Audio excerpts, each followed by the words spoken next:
प्रिय विद्यार्थियों, हम मध्यकालीन भारत का इतिहास पढ़ रहे हैं। मध्यकालीन भारत का इतिहास हमने 712 ईस्वी से शुरू किया था और हम 1192 तक आए थे। 1192 में मोहम्मद गोरी यहाँ अपने आदमी छोड़कर चला गया था और जो आदमी उसने यहाँ छोड़े थे, अपने विश्वास पात्र यहाँ छोड़े थे, उनमें से 3 नाम प्रमुख हैं। एक कुतुबुद्दीन ऐबक का, एक नासिरुद्दीन कुबाचा का और एक अली मर्दान खिलजी का, जो इख्तियारुद्दीन को मारकर बंगाल का शासक बन गया था। यह प्रश्न बार बार आपके सामने उठेगा कि दिल्ली सल्तनत का वास्तविक संस्थापक कौन है, किसे माना जाना चाहिए। 3 विकल्प हैं हमारे सामने। क्या मोहम्मद गोरी को दिल्ली सल्तनत का वास्तविक संस्थापक माने? उसका काम इतना ही था कि उसने एक रास्ता जो महमूद गजनवी के हमलों के बाद बंद हो गया था, भारत आने का रास्ता, उसको फिर से खोल दिया और यहां अपने आदमी छोड़ दिए कि हिंदुस्तान मेरा है और इस हिंदुस्तान में अलग अलग स्थानों पर ये लोग मेरी ओर से शासन देखेंगे। 3 नाम प्रमुख रह जाते हैं उनमें। एक कुतुबुद्दीन ऐबक, दूसरा नासिरुद्दीन कुबाचा और तीसरा अली मर्दान खिलजी, जो बंगाल में इख्तियारुद्दीन को मारकर गद्दी पर बैठा था। अब गोरी को तो हम वास्तविक श्रेय दे नहीं सकते कि उसने हिंदुस्तान में मुसलमानों की सत्ता स्थापित कर दी।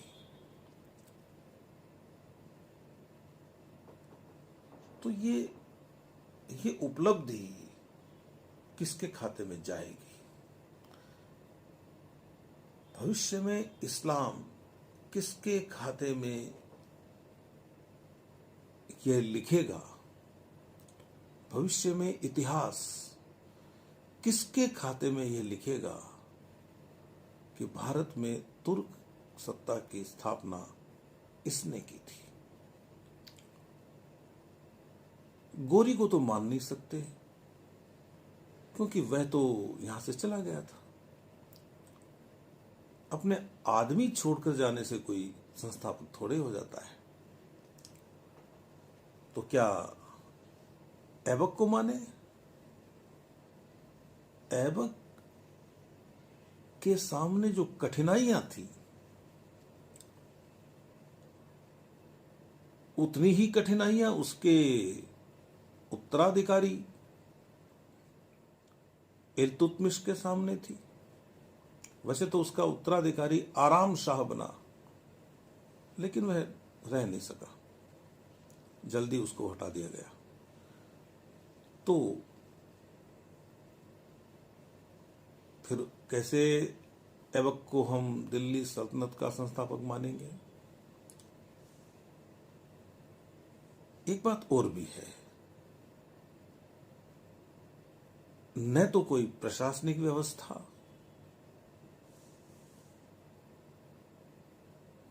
न राज्य का संगठन, न सामाजिक शांति, तो स्थिरता के अभाव में शासन करके गए कुतुबुद्दीन ऐबक को भी हम दिल्ली सल्तनत का संस्थापक मानने में संकोच करेंगे। यह उपलब्धि जिसके खाते में जाती है उसका नाम है इल्तुतमिश, जिसकी बात मैं आपसे बाद में करूंगा। मैं आपको इससे पिछले व्याख्यान में यह बता रहा था कि कुतुबुद्दीन ऐबक ने किस प्रकार अपनी कठिनाइयों को दूर किया या करने का प्रयास किया। उसके सामने पहली जो कठिनाई थी वह तो ताजुद्दीन याल्दोज की थी, जो मोहम्मद गोरी के उत्तराधिकारी गयासुद्दीन महमूद के लिए भी कठिनाई बना हुआ था। पृष्ठभूमि में बता चुका हूं गोरी और गयासुद्दीन महमूद के बीच के संबंधों की। तो यह जो याल्दोज है, इसने गजनी पर कब्जा कर लिया था और बाद में वह भारत की ओर बढ़ा और मुल्तान छीनना चाहता था नासिरुद्दीन कुबाचा से। नासिरुद्दीन कुबाचा जो है यह इस समय ऐबक के अधीन ही था, वह चाहता नहीं था अधीन होना, सुल्तान बनना चाहता था वह भी। लेकिन गोरी के उत्तराधिकारी गयासुद्दीन महमूद की ओर से मान्यता मिल गई थी कुतुबुद्दीन ऐबक को, तो उसे रहना पड़ा उसके साथ।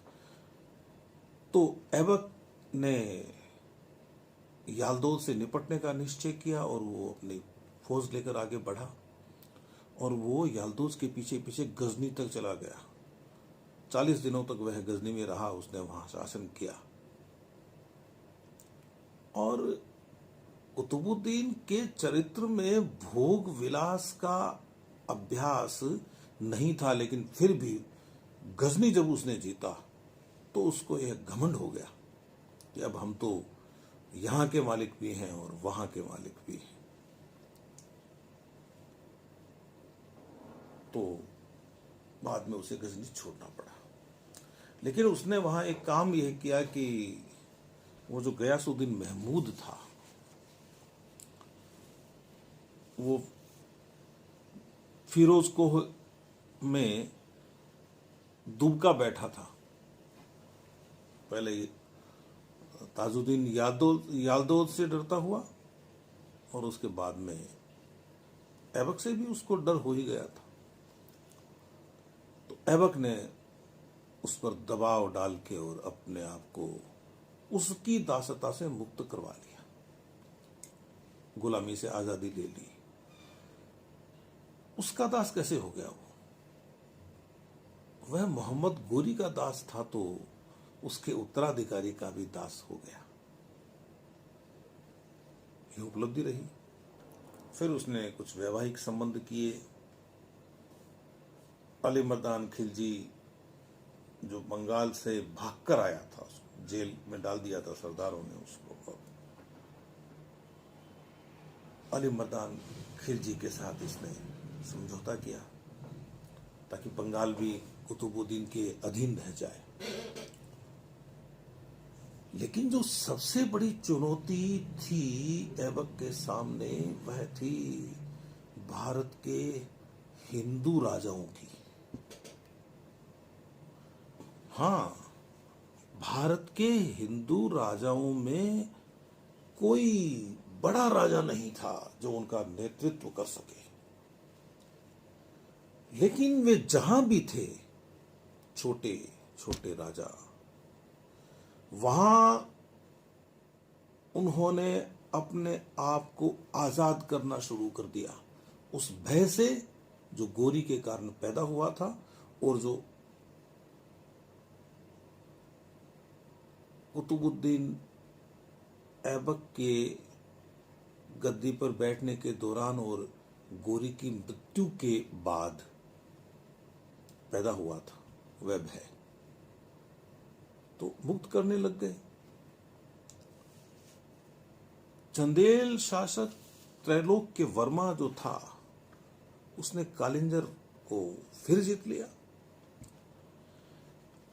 परिहारों ने ग्वालियर वापस ले लिया।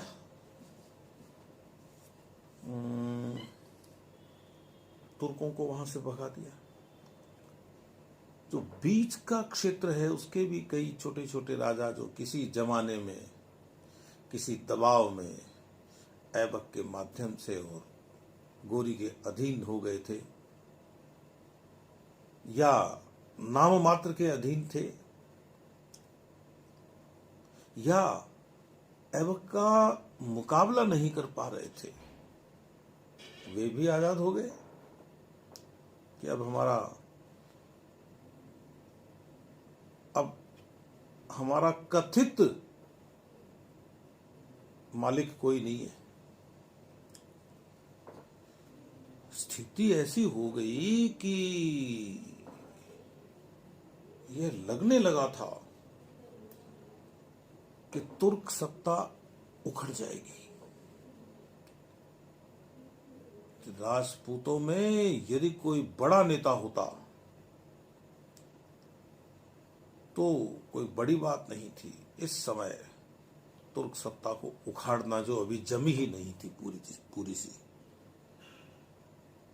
अंतर विरोध था उसमें भी। कुतुबुद्दीन को नासिरुद्दीन महमूद स्वीकार नहीं कर रहा है, मन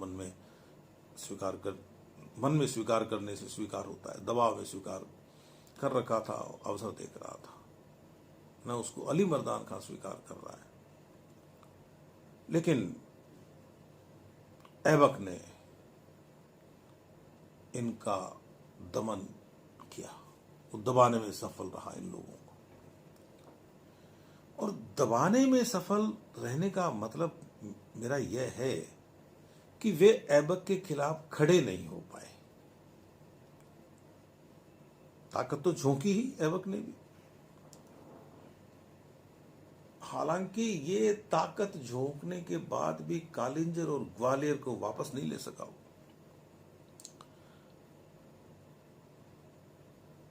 ऐबक के भाग्य में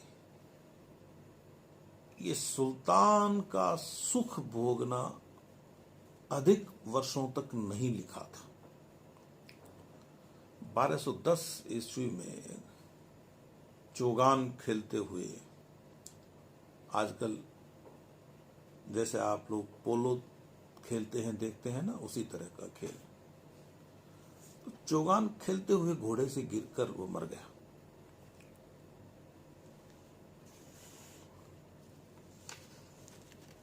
अब घोड़े से गिरकर मर जाने के बाद तो जो भारत की स्थानीय शक्तियां हैं उनको जागना चाहिए था, लेकिन बाद में इल्तुतमिश के रूप में एक ऐसा सुल्तान आ गया था कि जागने की वो स्थिति बनी ही नहीं। कुतुबुद्दीन ऐबक के व्यक्तित्व की बात करें तो कुतुबुद्दीन ऐबक योद्धा था, इसमें कोई शक नहीं है। शातिर भी था, चतुर था। मौका देख के उसने गयासुद्दीन से सुल्तान पद की मान्यता ली और मौका देख के वह दासत्व से आजाद हुआ। उसने विरोधियों को भी दबाया, लेकिन वह एक क्रूर योद्धा था, धर्मांध भी था। लाखों लोगों को इसने मारा है। मिन्हाज अपनी किताब में लिखता है कि वह जब दान करता था तो खुलकर करता था, अपने आदमियों को ही करेगा, और लाखों में करता था, इसलिए उसे कुछ लोग लाख बख्श भी कहते हैं, आपको ध्यान रहे। लेकिन एक बात और भी लिखता है मिन्हास, कुतुबुद्दीन के चरित्र को स्पष्ट करती बात लिखता है कि उसकी उदारता निरंतर चला करती थी और इसी प्रकार उसका हत्या कर्म भी कभी बंद नहीं होता था। यह था कुतुबुद्दीन ऐबक।